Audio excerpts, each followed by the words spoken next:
Well, I think for the purpose of the video editor, who's eventually going to have to splice this video together, we can declare this. I'm looking at the camera. I'm just like, you, Yes. the person who edited this. Yes, you got we can. this. We can declare this the start of the panel. So, thank you everybody for coming to our third places in the modern nerd community. We will have plenty of opportunity to have discussions and conversations about the ideas for promoting third places and trying to improve the ones we have, to create new ones, things like that.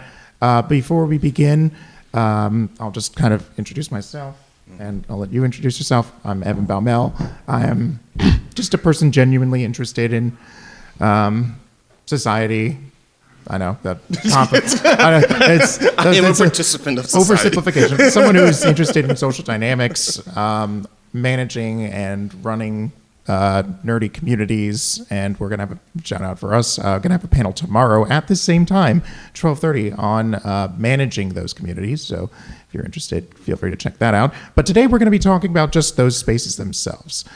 And I will let you introduce yourself. So Agave around MAGFest, I have my experience is more around trauma response. So bachelor's, like working with alternative behaviors. So I usually only work in like level 5 classrooms. The kids that may or may not try and kill themselves on a daily basis because they just didn't get their favorite snack. I've also been in cases for Trigger de-escalation. warning, by the way. Sorry about Trigger warning. Yeah, I talk about really dark stuff. I'm funny because I'm sad. So yeah, I teach in jails. I teach in, again, I've worked with individuals who've both been survivors and carriers of domestic violence. I have a certificate in genocide analysis and prevention. Violence is my jam, but not doing it. Just kind of knowing how it works. Yes. And so my involvement with MAGFest, well, I'm also a department head for MAGES, which is the Music and Games Education Symposium. So as an educator, I think a lot of my value for like spaces like these is teaching people social skills, because this is like a low threshold space. And since I'm also like working, I also have like a master's in special education. I have a lot of people who have different varied levels of social skills, various levels of autism, and so on and so forth. And learning those social skills in spaces like this is 100% also my jam. But actually it's more of the jam of the person who's sneaking in quietly, who is actually a researcher of people, not necessarily autism, but like of adult education. So while they get situated, I'll just say that MAGFest has become this. MAGFest is a community. Whether you just come here as like a drunken con goer or, you know, a regular person. I don't know what that means. There's no such thing as regular. I was like a regular person, a furry. If you coming in this space, you are participating in a community, whether you attend it or not. But my value, my interest in panels like these, the types that we've been doing for the last few years, has been how to teach people those social skills to kind of cultivate intentionally community. Because you can kind of be an unwilling participant in community, but it sounds like a lot of you have come in here with intention. So I'm going to try and speak to that intention part to the best of our ability. I think I've stalled for enough time. Yes. Is there a mic on? I guess before we continue, raise your hand if you have an empty seat next to you. So let's try to fill in where we can. So try to fill in from this way into the. So the 5 people standing in the back, if you could find a new best friend in the crowd. So we appreciate everyone coming here today. All right. It's okay. It's okay. If people, I'd say inch over if they can. I know these are not the most comfortable chairs. Yes. All right. And is Luna's mic on? Yes. Test. Oh, you might need to try closer to you. Hello. Am I audible? Is it on? Yes. Hello. There it goes. There we go. It was my personal pop filter. Hello, everyone. Thanks for coming in. Thank you for stalling. I really appreciate it. Hi, my name is Luna. I've been doing a little bit of research for a while now into adults learning, and that's part of why I was really interested in MAGFest, because it's an excellent example of adults engaging in learning for informal reasons, but oftentimes because they're like interest-based, like really intrinsically motivated, and all because they love what they're doing. So that's why I'm really excited to be a part of this panel and talk with you guys about it. Excellent. So what are we doing here anyways? So what we want to do is obviously define third places. We've talked a lot about it already, but we want to give everyone a good baseline to understand what it is. And then we want to cover physical versus digital third places because we have ideas in our head of what they look like, but we want to kind of manifest ideas of what they look like on digital spectrum. What do nerdy third places look like today? So what are some of the modern landscapes of third places? And then how we can try to build third places in our community, which is obviously a big topic that a lot of you want to talk about. So we'll have lots of opportunities to discuss. And I will say we'll probably, because it sounds like a lot of people are really interested in that fourth bucket. So we'll cover like the concepts of third space because it has been a whole field of research that feels it just needs more attention. Like people forget that whole thing existed, but after which we can kind of get into like the how to. Yes. Okay. And then you can come yell at us afterwards. Yes. All right. So do either of you want to define third places or I'll third go spaces? ahead and take this one as well. So I think we've probably all heard third places or third spaces, whichever term you're more familiar with from like video essays. I know it really popped off in like 23 and it also really popping off like right now. But it kind of comes back from like an old book in like the 1980s, 1990s. It was a sociologist named Ray Oldenburg. They just had a new edition that got published by Karen Christensen that got re-edited in 2023, which is why it like popped off on YouTube. And essentially, they were talking about different kinds of places that we like participate in and produce labor in. So the first place would kind of be the home. It's like an informal space, but it's also somewhat isolating. This is where you sort of engage in activities like on an individual basis. The second place is like work. It's formal, it's structured. You're doing other things with other people, very team-oriented, but also very labor-oriented. Third places are these kind of like in-betweens where you get to support social infrastructure by engaging in like casual environments and casual interactions. That's really where you connect and build community. And that came from 1999 from Oldenburg. Nice. So what do you all think when you think of a third place? And we want to encourage audience participation. We can... Somebody grab the microphone. So, you want to Go ahead. You person that's closest to the microphone. And you could also shout out whatever ones, so. I did theater, I can project. Oh, yes, okay. Theater. Go forth. The first one I can think of that is not as common these days, but is public libraries. I have met a lot of really great people in public libraries. I don't go often enough these days, but I still think they exist as like a pillar of that, and people should engage with it more. So public libraries. I think there are people here, and there's one person in the back as well, so 1, 2, 3. I know sometimes what we'll do when the weather's warm out is meet in the park, eat, heck, you can literally set down a blanket and play like Uno or God forbid Cards Against Humanity. So. Public space with children nearby. so that's work, so that works for people, it's a place, where you don't have to feel like you have to like pay just to meet other people. Such an excellent point. And then there's a person back there I want to get for third. Yeah, way back there. Unless are you a thespian? Okay, fantastic. Go for it. So it's not always free, but trading card stores. Like trading cards being, a lot of them, even if it's not technically free, a lot of them will be okay with like, hey, you can get a water for $1. And then there are oftentimes a lot of events that aren't, and meetups that aren't necessarily hosted by the store itself, but they're a very welcoming place that is really flexible and allow that kind of gathering. Okay. Nice. And it's good to have this collection. So we're going to get into the how-to, but the biggest thing is always space. And this one kind of talks about like the digital space as its application, but do be aware that there are different resources in your community. Maybe some people do have access to like a local park that you can go to. My area, depending on where my kids are, they may not have a local park they can go to. They got a street, and they got a street that they go to, Yep. and that still becomes a meeting spot. Heck, a gas station still becomes a third space. There's shootings, but you can still go there. So for me, I will say that any panel that we've ever been a part of, we've ever been a part of, Yes. this is going to be as much as you taking in what other people are saying, because 100%. community is going to vary between who is a part of your community. And some of you may hear answers from other participants that may actually have some answers that you could use. Okay? We are informed, but community is an intentional, collaborative effort. No one here is going to give you the perfect answer for your specific community, because I know a lot about furries only because I watch the YouTube dramas. I don't actually know anything about furry culture, but they have all the receipts, and so I can watch it and I can come up with analysis for scenarios I think could happen, even though I've never gone to a furry party. So it's like, so again, listen to the people who are here, because they will also be sharing information with you.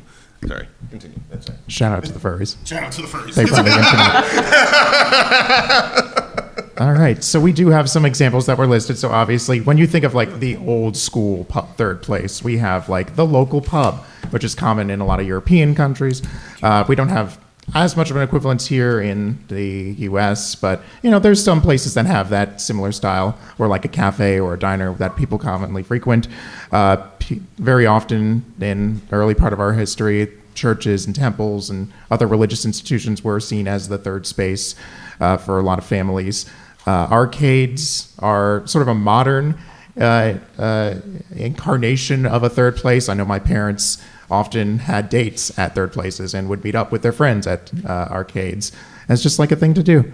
Parks, as mentioned by this individual here, and community centers, either civic run or just general private nonprofit, are excellent resources to try to build and establish spaces for communities.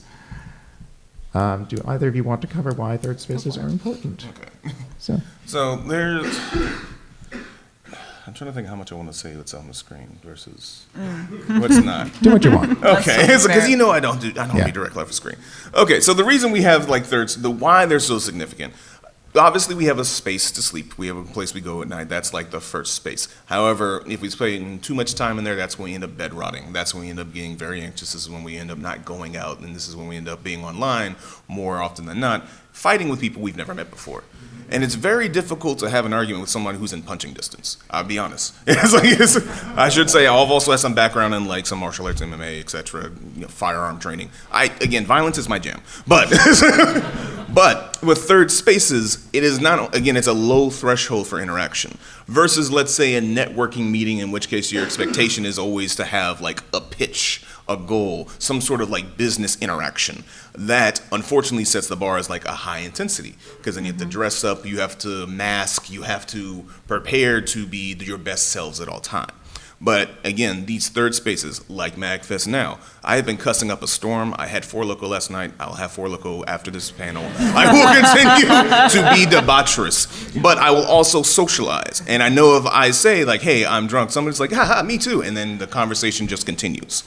The value. Or we say, do you need water? Yeah, or you need water or Pedialyte or anything else. But there's also this, within these spaces is also opportunity, because you're allowed to be your draft self.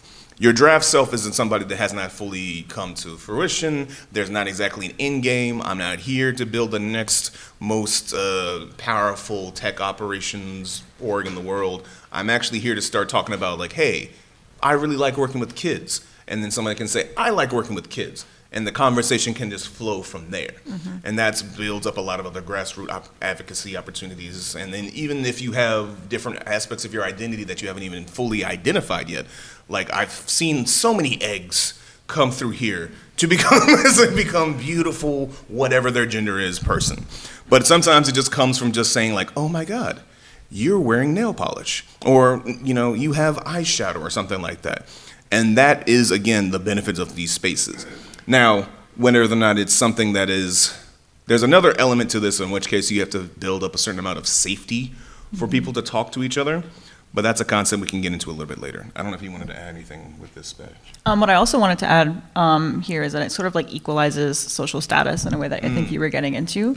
Like that draft self, that idea that you don't have to perform in the same ways as you would in other spaces also allows us to sort of be on a more equal footing, which isn't something that's always easily accessible depending on where you are and who you interact with. And that's why I think when you're going into a space that's really based on, what I think of as homophilous interests, which is like the same interests, like we're all here for games, we're all here for movies, we're all here for this one like thing that's a hobby that we have in common. Like I think that really helps like reduce, like flatten that hierarchy a little bit that we encounter in other spaces, so that we can like interact in a way that's like honestly, from what I've heard from other people, like more authentic, which I think is something that we're kind of all prioritizing right now, due to like different like tech innovations, political stuff that's like going on. Actually, and you bring up one good point. So power is always the most definitive aspect to this. And when you have hierarchy, you have kind of an imbued, assumed tier of power. Mm-hmm.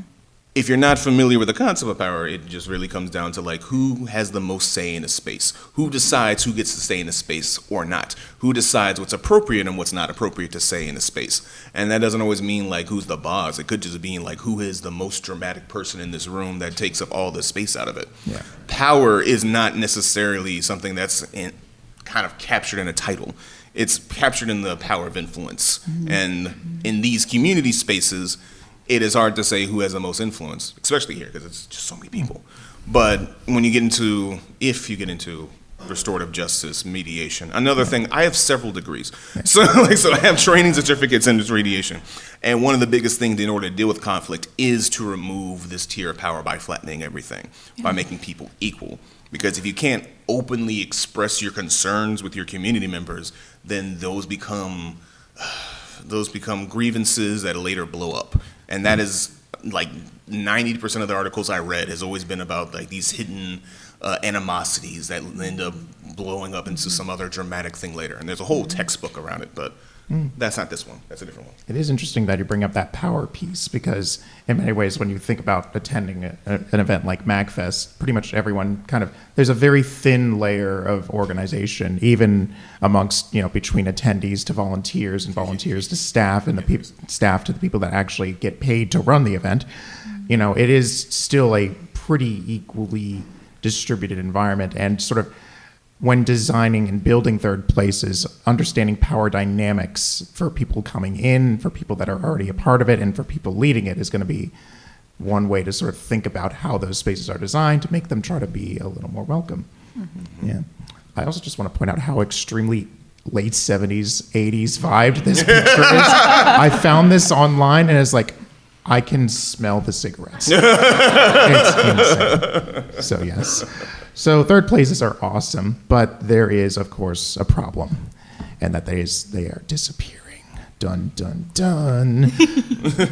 So do you guys want to go into this study or this piece a little bit, or do you want to move on to that? It's also included a lot in the next slide as well, so I can just go on ahead. Okay, sure. There's also time check. So, time check. Pause for dramatic effect. So essentially there's like a bunch of like reasons why that third places are like dying out. A big part of them is the retail apocalypse. This is kind of this understanding that like if it's not like backed by a larger corporation, it's not really able to like pay rent, do taxes, keep merchandise flowing. And that's where you get like a lot of mom and pop shops dying out. But also things are way more expensive right now. Eating out is expensive, gas is expensive, rent is expensive. We work really hard. We're having this like production to pay like disparity where we're producing a lot of labor, but we're not getting paid commensurate to that labor. And so we have this income inequality persisting. So it's just frankly, we can't afford to participate in luxury activities in the same way that we had before. There's also this thing that's like the automobile industry like totally wrecked like walkable cities. So it's really difficult for anyone who doesn't own a vehicle to get to any third place. And when you do own a vehicle, there's all the costs associated with that for you to even get to the third place. There's also this big aspect of technology and how that has changed how we socialize and organize. So my bachelor's and master's was in comms and tech, which is communications and technology, information science. So that is really where I've spent the nexus of most of my time with research. And Evan, if you don't mind going into the next slide, I'll just walk right into that one, which is this sort of like distinctions between physical third places and digital third places. I think the really awesome part of like tech innovations is that as things have gotten more expensive, we now have these digital third places that we can participate in. I go on the slides into like this idea of affordances. This is like a term to describe like possible actions that you can easily perceive that you're able to do with an item. So like the microphone is made in a way that I know I have to speak into it in this way, or like my laptop opens in a way that lets me see it right here. It doesn't. If it would be weird if like the screen was like facing you guys for some reason, and that's very intentional by the design, by the engineering efforts that went into this. So like I think digital technologies are awesome because now we can meet over these hemiphilous interests, these shared interests, not bounded by geography, not bounded by time, sometimes not even bounded by language. There's so much more that we can do in these digital spaces that I think are really crucial to how third places are, in my opinion, evolving. But there's also caveats, right? There's some aspects to physical like places that we don't get in digital places that I think that I think are just like a really important topic of like discussion when it comes to how we're designing intentionally for community building in each different sort of like way that you're organizing. Yeah. It's interesting you mentioned that affordance term because I didn't know what that term meant until we were literally building this slide and how important it is. In many ways, it's sort of like a way, if I'm remembering correctly, the way you defined it is, it's like how something operates and is in terms of how accessible it is to someone makes it a lot easier for someone to engage with that item. So, something, VR chat being free probably significantly helps boost that community. If it was even just 99 cents, that would be a completely different vibe, a completely different sort of community. Maybe for better, maybe for worse, who knows? But that affordance piece is critical in sort of understanding how that operates. Actually, so I'm going to ask a reflection question, teacher to impulse. But first, think about all the ways you can use tech to meet and communicate. And I do want you to take a minute to think about that. Because as we've talked about third spaces, we also want to think about what affordances you can have, whether it be the trading card store. Technically speaking, even though that's not what that store is for, if you buy maybe a bottle of water, you can still use that as a space for community. Similarly with technology, even though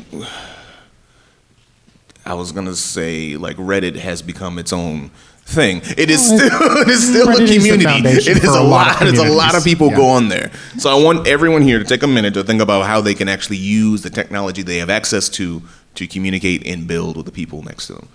You don't have to close your eyes or anything. This isn't prayer, but I do talk to your neighbor. Talk to your neighbor. Maybe chat with it. But I'm literally putting on a timer again, teacher instinct. But I want to see people actually think about this. Okay, timer starting now. Ish. Yeah. Yeah,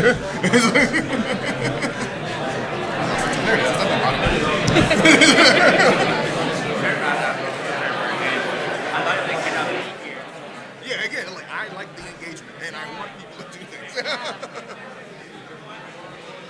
Oh, sure about the bing bong. Sorry, what? Bing bong. You have no idea what I'm saying. So it's like there's a series of chimes are usually used on disabilities to say. It's got like a low pitch that gets people's attention without like over sensorizing it. But I didn't bring it, so I'll just say I'll bring it back when the timer goes off.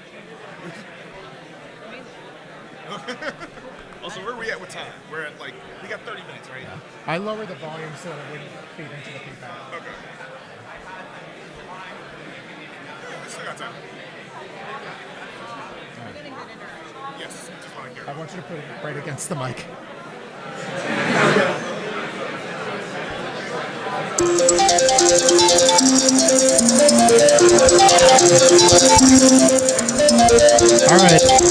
All right, there we go. All right. Wrap up your conversations. Exchange phone numbers if needed. Or Discord handles, or VR chat handles, or whatever you want to use. So what do we come up with? Yes, person in orange shirt. Discord as a digital third space. And what would you use it for? How would you use it? Well, I mean, some people use it for kind of more, tighter knit communities. Like I have one with my roommates. I've not lived with them in 8 years. I still have Discord with my old roommates. But then I'm also a part of Discord groups that are like more specific to the things that I enjoy. So there are Discords for just literally anything that you like to do. Okay. Anyone else? No, you already shared something. This person and then the person in the black. I know, I'm sure it was. Do I project? Can you project? Am I projecting? Is projection? Okay. Okay, cool. So the injection we're talking stuff in person, there's sort of like a process where you have to figure out if someone's struggling with something, for instance, like a job, do they want to commiserate about it? Do they want help with it? And in spaces online, a lot of times that is made explicit in the place you went to. Like there's different like subreddits for like, let's just talk about how shitty the job market is, versus like, let's all connect, let's like try to help each other like get jobs. And like that's implicit in the place that you went to. So it's almost decided for you. Okay, and this is a big point, so you can already take this as your first note. Your intention with the space will define your community. So like with whether it be Discord or whether it be Reddit, we have different channels for different chats. Those have purpose. Same thing when you create these groups. Are you making like an anime group because you just want to watch anime? Do you want to make an anime group because you're trying to pick up anime girls? Are you trying to make a group specifically because you're like the only, I don't know, like black queer kid in Arkansas that has never actually been able to connect with anybody else, and you're hoping to put the vibes out there and connect with somebody? That's not a personal story at all. But, but is that the intention? Because if you're not clear with that intention, you're not clearly communicating that intention, people will get the wrong idea. And then you'll create these groups, and then people will come and start making it about themselves, their own intentions, and then they want to profit from it, and then it goes to sugar honey iced tea. So there was another person with a black shirt, I think, or you. A lot of MMORPGs have like community hubs, so like fantasy or Monster Hunter, and chat with each other on those. So yes, so if you're taking notes or you're thinking about it, one, thing about the spaces that you have available, whether it be the virtual spaces or the physical spaces. Then two, think about your intention for those spaces and make sure you're clearly expressing the intention for that space. Because again, let's say you do create this anime or, I don't know, what's another fun community? Comics? Yeah, comic group. And so you create this comic group, you actually end up renting out, let's say, a trading card store, but now it's kind of become like full of politics because somebody's coming there just to make it like I'm sad all the time because I'm mentally ill and depressed and no one will ever help me. That unfortunately can happen very quickly because in your attempt to create a space for these people, you have also not clearly defined like what is it for? Is it really just for comic book reading, or is about potentially venting, trauma dumping, etc.? Being as clear as possible about whether or not there's a space for that is going to define your community. Okay? Moving on. All right. Cons as third places. The title slide. All right. Yes. You handle this one, actually. All right, so especially pertinent considering we are at one. So gaming conventions are often, for many people, a major third place for gaming communities. For many people, this is a highlight of their year. Maybe not MAGFest specifically, but just the cons that they enjoy because it is a place where they feel more free. But this idea of a nerdy space or a nerdy community has existed before. So we had old school BBS forums, we had IRC, we had all sorts of messenger apps like AOL, MSN Messenger, and Skype. We had Facebook sort of emerge initially back when, only high school and college people could do it before your grandmother could join, serve as sort of a friendly space to be able to converse. It's like, oh, finally, I can meet up with my real friends in digital space. I'm sure that will never cause problems. And then we see the emergence of MMOs like Second Life and WoW, and then spaces like Discord, which serve as sort of like intermediate, I think that's the right term, spaces for certain interests or certain groups or localities, and of course sort of an evolution of things like Second Life and MMOs. You just take away the gameplay component and you just have the social aspect. You have places like VR chat, VR spaces. Obviously, it is mostly fans who drive this cultural growth. And do you want to sort of describe what convergence culture and participatory? Yeah. So out of like the whole digital media learning space, Henry Jenkins and fellow scholars from the MacArthur Grant there, like Mimi Ito, Dana Boyd, and whatnot, they were all talking about participatory culture and convergence culture. These are communities that are coming together because they're all producing something together, they're all engaging in a shared activity together, and oftentimes that's just fan culture. It's like fan fiction, it's all the edits that you see online, it's all these different ways in which we're like combining and producing things together about the things that we love. That is participatory culture. Yep. by the way, the links to or the references that we're referencing will be on at the end of the slides. Yes. So you don't have to hurry and write down all the notes. Yes. Yeah. And video game culture, as we've already mentioned, it's grown alongside with internet culture, but I do think that there was like a peak in like the release of the Wii, and then right after or during the COVID-19 pandemic, when all of a sudden it went from like you're getting bullied in school for being a nerd to like everybody is like wearing a Mario t-shirt. And I think that's like really interesting, like sociologically to think about. So maybe in like, I don't know, 10, 15 years, we'll see some like really good like papers about it, y'all. It's not even a Mario thing. It's How much did the Minecraft movie make? Right? Well, actually, I heard that Minecraft people hated it so much that they stole and pirated it and like placed it on YouTube. Well, that's not who paid for the tickets. That's now, not did at they? all who Is paid that for the tickets. participatory culture but the happening in people real who are time? like super in, but that's community. Again, the agreement and the expectation. That always becomes a conflict. Yeah, absolutely. All right. Anyone want to take this? I'll make this brief because we kind of touched on this already. One fun fact. Apparently, the first ever con happened in 1936. Right? Yeah. Right? It's insane. Nerds have been gathering since the 30s. This is a long tradition. It's like this is a historical Even thing. after the Great Depression, we were like, Even you know what? After the depression. It's like, This story about Mars is really cool. but yeah, the idea is that like it clearly doesn't even matter what your interests are, but there has always been a desire to collect around what has now become this study of like popular culture. But even if it's not popular culture, it could be anything. It could be engineering. It could be cars and engineering, kind of close. Makeup. It could be any of those things. As long as there's some sort of interest that brings people together, there's likely a collection of people that make it into a conference or a community. Video games have kind of opened the floodgates to make it a little bit more hybrid. Like I don't play Fortnite. My nephews do. And so like I've now seen kind of like in real time Fortnite just become a thing about building and shooting people to like what is it? Finn and Jake, the Power Rangers, Dragon Ball Naruto, Z. it's like all in the same space, just dancing. They're not even shooting anymore. They're literally just in there, just emoting on each other. Like there's no, but that has become the community. That has become the space because now it is actually even more advanced. I've been seeing trainings on how to deal with ice agents as a part of a de-escalation practice in Fortnite. So yeah, it's insane. Yeah.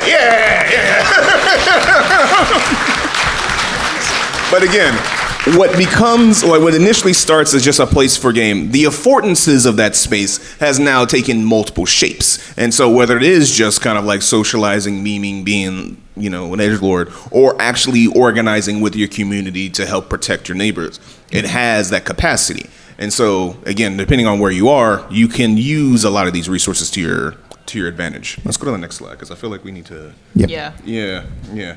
But yeah, and then another thing, again, access, because in the 1930s, I'm fairly sure racism was still cool, right? So like this is one of those things where like some of those spaces were definitely also just a haven where, again, we flattened the expectation. It's like, it doesn't matter if you're one of those people, but man, this story about space is pretty cool, right? Yeah. So again, that is the also equalizing power of just having an interest, because it kind of removes all the other aspects of your identity to make it more interested. Like, hey, we are all here because to some extent we like video games, right?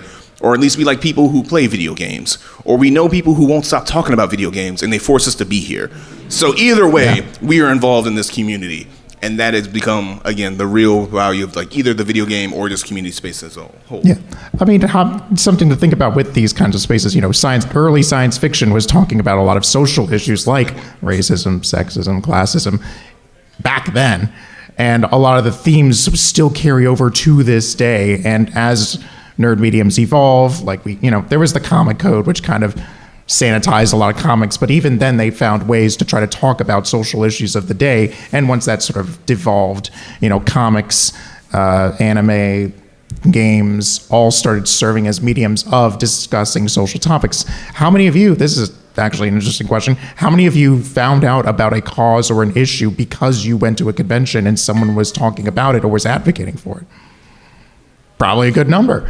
Yeah, I'm sure many people may have first got exposed to ideas such as transgender or non-binary because they met people at a convention who were trans or non-binary. So nerdy spaces serve as a place to sort of not just level the playing field for people, but also highlight aspects of our society that may be hidden in the first and second places. So I think that's pretty cool. This is where I nerd out a little bit. I think cons are excellent learning spaces. I believe that they're a part of our learning ecology, which is like the trajectory of how we learn throughout our lives. So I think like I kind of added like a little bit of like a flow here. Like gamers are really motivated by our love of games. We go to these third places, we go to these cons, and we connect with others who are also doing games stuff. We learn about new cool stuff that we can do from other people. This could be like cosplay creation. This could be like digital music production. This could be actual game design. It could be any number of slew of things. It could also be socio-emotional learning. It could be body language, nonverbal, verbals. It could be about like new ideas that we're trying to encounter, like transgender or non-binary or people with disabilities. Like, how do we sort of reckon with this and add this to our new knowledge structure? We try them out, we test them out in these third places because we're nice and comfy and we're with people who we feel supported by, and then we keep going and we keep trying. And even if we fail, we try and do it again. And that is what I think is super, super cool about MAGFest and like places similar to this. And that's what I think is the whole process of like our learning ecology in these spaces, and that's also what I am researching right now. So if you'd like to talk more with me about it, come and see me after the panel. Thank you. Sorry, They're having so many asides. There we No, go. I was gonna say, I will say, like, the reason I even started going to specifically MAGFest is I used to be a transitional consultant for adults with disabilities, and some of my clients had literally never left the house in years because they had like either schizophrenia or some other like intense behavioral thing. But I felt that MAGFest specifically was a place that I could take them where, you know, if we're on an elevator and they shout some random obscure reference, like 5 people will get it. And I was like, this was like Super affirming. This is actually like super great. And it was also really great for me because, like, again, as I think about students, my students who have criminal records may also still need to have some other paths for, you know, their own matriculation through life, through college, through the streets. And so giving them opportunities to explore here, which is why I got involved with Mag Scouts, is another reason I've gotten involved with this. So cons, again, low threshold of entry, everyone can involve. As you think about your communities, think about, like, is this a space where we really want to learn and teach things, or is it really just a space where we just want to be able to complain about the one author who ruined Sonic for everybody? Like, like, is this really the purpose for this? You But shall not be named. Yeah. But yes, so next one, I think. Well, yeah, this is a free book online. It's produced by the MIT Open Press. Hanging out, messing around, geeking out. It's been like a really core reference for me. It is about youth using digital media to like engage and learn. I just thought it'd be really cool to like add it there. It's not specifically con, but there's like a lot of commonalities with how we do con stuff. So yeah, good little reference. There's also a book called Get a Life. One of our guests, no, and it's not like that. Damn. No, it's a nerd book about getting a life. Dr. Benjamin Wu, one of our guests from last year, he is actually a professor at like Camden University in Toronto. His entire research is about, well, his early research was literally about how to maintain a community in popular culture. So earlier his studies were about comic book stores and what does it mean to own a comic book store? What does it mean to host tournaments? What does it mean to create these panels? So his book is actually a whole collection of those type of studies. So if you're really into that, Get a Life by Dr. Benjamin Wu is probably a good start for that as well. So this book and that one. All right, we'll have to add that to the reference side. All right. So this is the one where I kind of jump into it. So building third spaces. I would suggest if you have a note app or something, this is where you actually start thinking things through. But honestly, as I said before, everyone's kind of responsible for maintaining it. If you become like a passive observer, you're still a part of the community, but you could also still damage the community without intention. Like, think about whoever keeps destroying the bathroom stalls. I don't know who that person is every year, but I know it's somebody in the community that's also directly impacting the cost it takes to rent out this hotel, which allows us to have this event space. So whether you intend to be a part of like MAGFest, everything everyone here does contributes to it. Same thing with your niche groups, whether it be your acting troupe, whether it be your New York group, whether it be whoever. Being mindful of who is in the space is one of the first steps, because everyone contributes to it. That's just a hard line. Whether it be the Gaylord pipe layers from Katsucon who had to lead to that issue. I feel bad for Katsucon. I know, I feel bad for them. Yeah. But all right. Secondly, social contracts. Now, this is a larger concept that I wasn't going to get into because there's a whole field of research that get into it. But when I was talking about what those expectations are, is actually related to what are you expecting from the people who are in your community. Like I said, everyone contributes to it, but if the expectation is that I just get to come in here and complain and like rag against anyone I don't like, then that's the contract I'm operating with, versus someone else who's coming into a space with the intention of just wanting to have fun, doesn't even want to get into emotions, doesn't even want to talk politics, but they want to be here to enjoy the media that they like. That's the contract that they're going with. When you have clashes of those contracts, that's when you have a whole bunch of tension. That's where people start getting into drama. That's why I say, like, oh, people don't take this stuff seriously. Or people say, like, oh, they get too political. None of that stuff matters. Being very clear about what it is that you are trying to get from this space and operating on the same rules. Another level to this is, like, how do you handle conflict? Again, I've taught classes, college classes around, like, conflict and everything else, but that's a whole nother lifestyle. So think about, how does this community deal with conflict? If somebody has hurt somebody, whether it be, something as extreme as like sexual violence or as mild as stepping on somebody's shoes, like, how do we deal with that? Do we actually take the time to process it, have a discussion? Do we actually meet with the people who are harmed? Do we duke it out in Tekken? Like, what exactly is our process for dealing with this particular conflict? And that's why it says establishing safety is also knowing like that there is a structure. If you do not have a system to establish safety, you'll find one when things are not safe. It's like you better. So making sure that you actually clearly identify that. And then the last one is kind of like, again, the process of when to resolve those contracts. There's so many different ways I could talk about this. But should I just bring up the last two panels we did? Let's bring up the last two.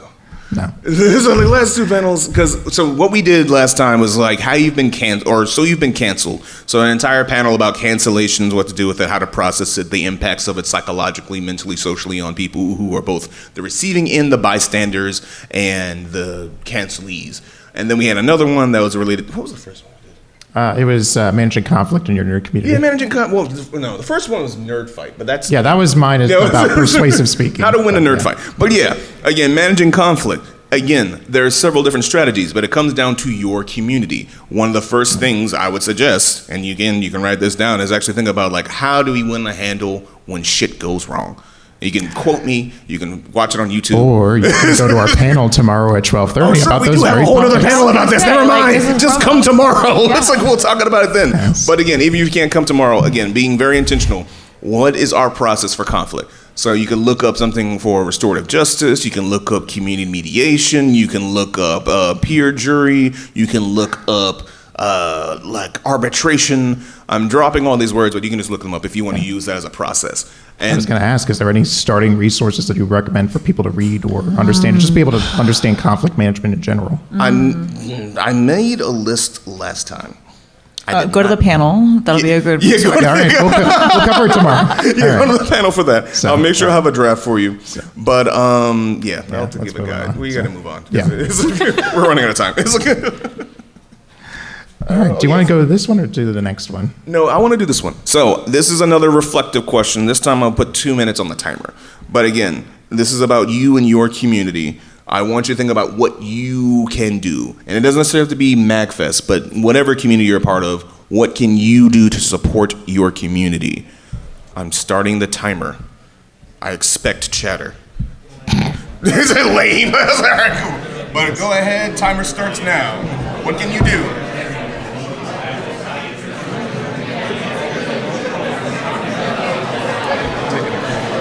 All right. Fucking huge ass group of people.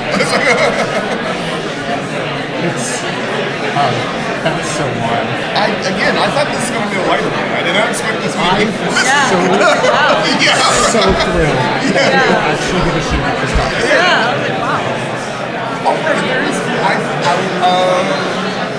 I made the MAGFest playlist on YouTube. Yeah, on YouTube. So apparently there have been a couple of discussions like this. I think I shared that before. But there's been a couple of discussions like this at MAG. And so I just made a YouTube playlist for it. So I'll tell them about that when we get back. Yeah, okay, that's good. You should include that as well in the managing conflict. Yes. If I can find it. I think some of those are, one of which we chose not to record because, again, every topic is always a very hard edition. So, again. One more minute.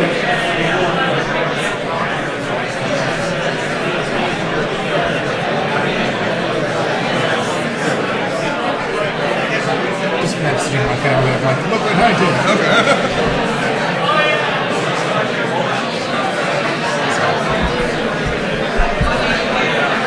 Oh, did it already go off? Oh, no, I give them 2 minutes this time.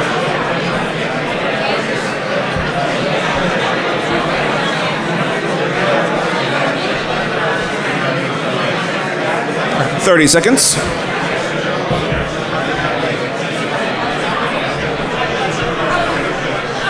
Okay. I don't see some of you chatting.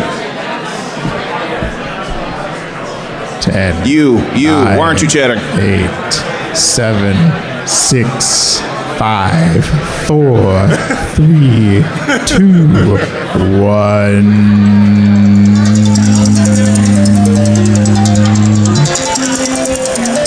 All right. Wrap up your last conversations here. Because guess what? We're entering another conversation that we're going to have, which is what you can do to enhance the third places in your community. But before we do that, naturally, I want to hear at least 3 people. Hold on. Let me bring it back. Bring it back in 5, 2, 0. Person with the Scully in the red jacket. No, not sorry. You. I don't know. Sorry, it's not a Scully. What is that? The one scarf. with the yeah. lesbian pride flag button. Oh, I was going to say the person behind him, because I haven't seen this person talk before. Were you raising your hand? Yes, you. Okay. Long-term plan, walkable city policies, short-term plan, libraries. Okay, good. Now person with the lesbian flag. In regards to like conventions and other spaces like that, you can volunteer. Yes. Your time or your money in form of donations. Yeah. I feel like that's the best way to do it. Okay. I saw someone's hand somewhat go up here, and then they bailed on it. There it is. Just giving people an opportunity to take initiative, volunteer, like have that lead for them to latch on and engage more in the space and community. Okay. Yes, you. Yes. Like being a good steward, so like if you see something like a torn sign, try to like report that. Or one time I found a glass shattered in Chloe's lounge, like trying to get stuff clear and take care of that. Just like all those little tiny things that help to keep our environment kind of like in working conditions where there are 20,000 people over here. Absolutely. You often, when in those spaces, just see something and sort of just instinctively think, well, someone has to have already taken care of this, right? Most of the time, maybe, but it doesn't hurt to just say it again for someone. Just saying like, hey, I noticed this, this something that should be taken care of. And it does one of two things. Either A, it makes people aware of it that they weren't before, or B, if they were aware of it, raises that as a concern of the community to be able to address it. So I'm actually going to skip the last slide, but you had your hand up. Yeah, so, one thing I think could help, and also something that Wait, first, I don't know, Thomas Elliott in the back, the person with the beard. Can you hear this person? Yeah. Okay, continue. No, you can't hear. Oh, you can't hear me? Okay. Thank you for asking. No problem. Thanks for asking. I think one thing we can also do is host a friending panel or like try to organize one, because I know in the past, so we've done speed friending panels at like different anime conventions, and it's always a great opportunity to lower that barrier of entry so more people can talk to each other. Okay. Yes. No. Definitely. We do have speed friending here in MAG. I think for the last 2 years. So if you haven't done that yet, definitely join. I actually brought an entire deck of like social skill building cards because I use that in my classroom. So grab one. It'll probably be a Magpie. I also have like coping skills bingo, but that's because I'm a therapy nerd. This and then the orange person. Just want to point out, speed friending happens in the arena right after this panel. Oh, well, there you go. Perfect there you pitch. go. So if you're looking for something to do, head yourself down to arena and do some speed friending. Person in orange. I was going to say the same thing. Oh, okay. I think we have some plants in this audience. We definitely do. It must be, but yeah. So, person all the way back with hand, I can't see face. It's also a good idea if we have a lot of online friends. Check if any of them are going to MAGFest or other cons near you. You can Yep. in person and get some of those. Okay. Nice. Person with, I don't know what your cosplay is. Excellent bearded cosplay. Yeah, I'll just. Oh, can you hear me? One thing I've done whenever I did like panels at cons was I would recommend local businesses that are in the cons to keep the conversation going from the cons to give back to the community. Or maybe hosting a themed meetup in your local area based on that community, or is like a MAGFest meetup at X or Y, maybe. Yes. Mahogany Books is a good one, right up the street from here. All right, so we're gonna skip this one just because I didn't have time. I want to give like 2 notes though before we get Luna's pitch. When it comes to community, again, the big 3 things are always gonna be power. It's gonna be, I put notes here, expectations, conflict management, but the biggest one, the last one, I didn't even put this on the slide, is capacity. Now, capacity has more so to do with your personal ability to maintain spaces. I've seen a lot of people who make meetup accounts. They start trying to host meetups, but then they can't because God knows what happens with their car, their family, they get sick, and then the community slowly dies because the one person who is actually trying to build the community can no longer build it. Capacity has everything to do with you personally. So this would be a time where I'd ask, like, reflect on how much capacity you have. But since we won't have as much time, I do want you to take that concept away from here. How much capacity do you have to actually contribute to your community? And be as realistic about that as possible. Because some of you may have the grandiose, most perfect visions of what a community can be. But if you're like a grad student who's disabled for whatever reason and living with really shit parents in Trump's America, you might have some challenges with being able to contribute to your community. So be realistic about like how much time can I contribute to this community? How much money can I contribute to this community? How much energy, how many spoons do I have to contribute to this community? Because again, as much as important as it is to be a part of the community, it is not realistic for anyone to be the sole carrier for your community. So with that in mind, also think about who can support you. Do you have friends who you are able to rely on? Do you have money that you can throw at people to be reliable? Do you actually know people in the area who at least share that interest? And obviously we're in that third space MAGFest. This is a great time to be like, hey, I want to make this meetup. Do that here. But think about who can support you as you create this space. And then be very intentional about the expectations, those social contracts. Have a proactive plan on how you're going to deal with those conflicts. And then, of course, just be a part of it. Be as authentic as possible. Okay? Does that make sense for everybody? Let me get a thumbs up, thumbs down, thumbs sideways. I saw you. I see you flipping it. Okay? All right, cool. Yep, there we go. Luna, go ahead. We got 5 minutes. Well, I also want to say, like, I really appreciate you bringing that up because it goes back into like why it's a collective responsibility to make sure that communities persist, because it's like so difficult when you're trying to push it on your own. It feels like Sisyphean, like you're just constantly trying to push against the tide of like loneliness. And if like one other person helps with just like one little thing, that extends our capacity just a smidge. It sort of like helps flatten the load again. So thank you so much for bringing that up. I see your hand, but I'm gonna hold questions. Is it a statement? More of a statement, yeah. Go ahead. I want to piggyback and say it's also fantastic to ask for help when you need it when you're in charge of this community. People almost always want to help. Yes. Yes. Round of applause. Yeah. All right. Luna, take us home. Yeah, well, hi, I'm a Korok. And I'm a Korok who's doing research. And I have a bunch of little trinkets. They're not golden, oddly shaped things, but they are little trinkets and little fun fidget toys. And so if you have a joyful learning story that you'd like to share with someone, I do have a QR code, and I'm happy to hear it in whatever way that you're willing to share it. But again, there's like other stuff with research and stuff. If you'd like to like dive further into that, again, you can find me after the panel. Just look for the person in the green dress with a Korok mask, because I will be walking around. I don't think we need to understate the fact that we are actually contributing to science by helping Luna out here. Like, this is going into a paper. And Let's not understand. This person is in a doctoral program. They came from California, Stanford University to be here. So it's like, please be a part of Luna's research. You guys are amazing. More scholars need to be talking about you all. Yes. We're going to rapid fire these last 3 slides, and then we'll just take rounds for questions. This is just some bonus questions you might want to ask and sort of think about if you want to try to build a third place, thinking about, what examples of third places you've experienced that maybe we didn't cover, what are some obstacles that are in the way of you participating in, think about, sometimes just understanding what those obstacles are a way to help clear the path for them. Aside from MAGFest, what cons or nerd spaces do you consider for your third or fourth place? And the fourth place is not a real thing, I'm just making it up. And what are all the ways you can use tech to meet and communicate?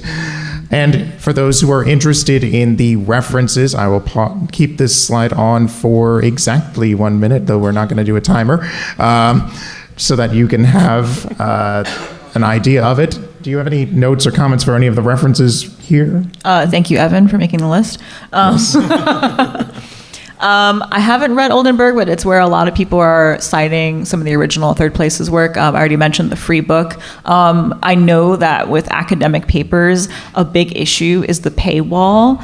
Pro tip, if you're like, dude, this paper is awesome, email the scholar. Yeah. They likely have a draft and they want to share it with you. Yes. And if you have, a lot of universities still give alumni access to papers through their alumni. So if you have a bachelor's or associates, you likely might still have access to those academic repositories. So check that out as a resource. And now we're going to look at the second page of references. So so some of these articles, depending on how analytical your mind is, some of them talk about community conceptually, some of which talk about the challenges we're in, the applicability of it. Did I add the genocide one? I don't think I did. No, you so didn't. it's like, fun fact. Apparently, how dare you? Apparently, virtual space is a great way to radicalize people. So there's a whole field of research about what was that one game? It wasn't Pokemon, but some games are being used to make people into radical racist right-wingers. So it's fun, and there's a whole interesting field of it. There, it's Milson. Oh, like armor. Yeah, that's what it is. How many classified documents have been leaked? All right. So we've been told to wrap it up, so give applause to yourself for being here.